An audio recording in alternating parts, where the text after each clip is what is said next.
Mike Asmi, unsay mga malls ang matukod sa Digos City Puhon o asa man ni banda nga location sa mga lugar, Mike, nga itukod?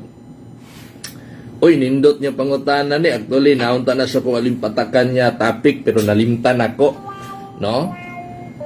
Nang atik-atik na lang ko grit-grit. Ang tinuot, anak, nakalimot ko sa ko topic karon ba? May gani kay imuha kong gipahinumduman, Ma'am Janet Tugunon.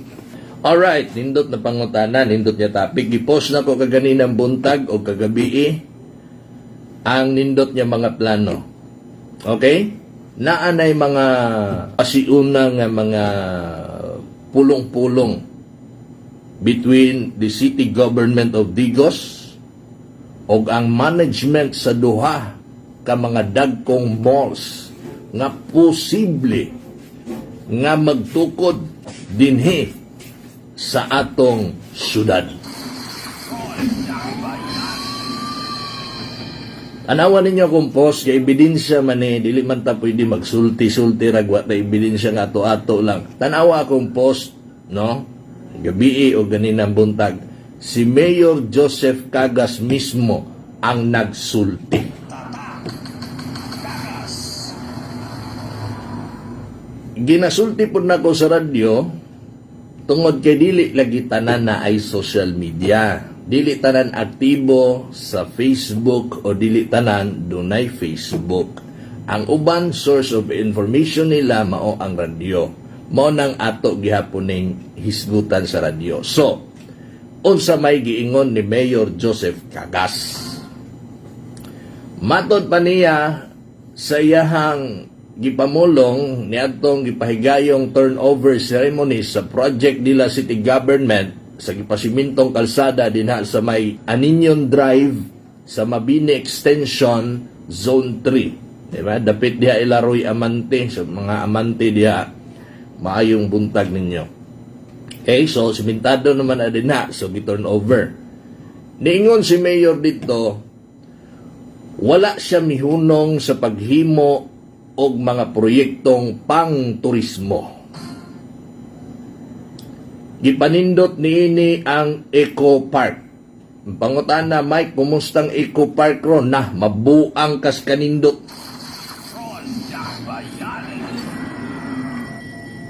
Kung unsa kanindot tong soft opening, karon perti nagyong ninduta ang Eco Park. Pangutana, Mike, pwede na ba bisitaan? Dili pa. Ngano? Trabaho ang kalsada dito. Gihimong bypass road sa DPWH, nahimong 4 lanes na dinha.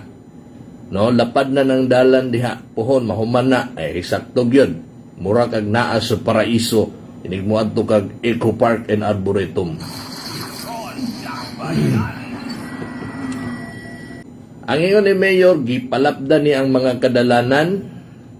Gihimo niyang murag niya gipadaghan ang Rizal Avenue ba? Kaya ang Rizal Avenue ramang dako nga dalan nato, no? Rizal Avenue, kanang First Cram, kanang Quezon Avenue. Gipadaghan niya ng mga main roads nato, pinaagi sa pagpalapad. No, lapad na kay ng Aurora Extension, Aurora Street. Lapad na kay ang Mabini Street, no? Karon ang Luna Street gipalapdan with proper drainage. Naay mga kalsada nga mga drive, mga avenue unsa na nga mga kuan, daghan ang mga streets or mga drive ang gipasiminto. Sama anang ongoing nga construction nya budgeted na. Ang pagpasiminto anang Lapu-Lapu extension, no? Kilid anang acoustic bar padulong sa Lim extension, budgeted na, simintohon na. Sama ng pagmuntar sa daghang mga street lights o mga traffic lights. Mao na'y preparation sa paspas kalambuan o preparation sa pag-abot sa mga dagkong malls diri sa atoang syudad sa Digos. Mao po na gitan-aw sa management sa SM ug mao po na gitan-aw sa management sa Robinson. Gitan-aw nila ang kapasidad sa Digos City. Pagtan-aw nila sa Digos, hamugaway, lapad ang mga dalan, simentado ang mga dalan, hayag inig magabii, daghag mga tao, na ay mga traffic lights. Okay? Mo-invest yun, o magtukod yun, o mga dormitoryo, malls, ang SM, o Robinson, sa dili madugay, kay naa na sila'y pasiunang panaghisgot tali sa city government o sa mga management sa SM o Robinson.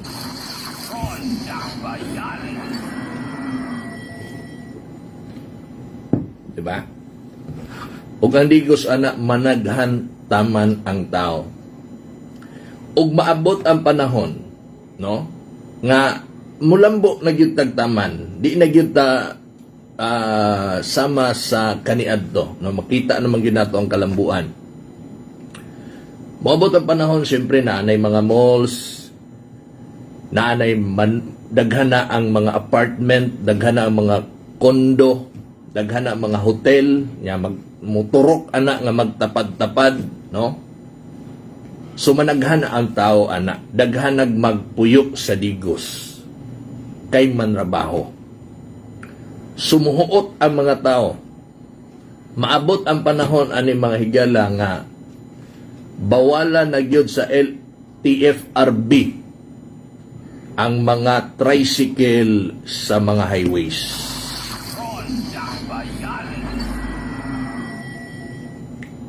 Managhan naman ang mga sakyanan, labi nanay mga bus karon sa LTFRB. Pero gamay pa hinuon na. Pero ang mga pedicab ay mukaguol kay moabot na siya pero dili pa man karon. Okay? O niya mag-abri og prangkisa ang city government, ha? Mag-abri og prangkisa. Si Mayor nagsulti na mag-abri siya og prangkisa.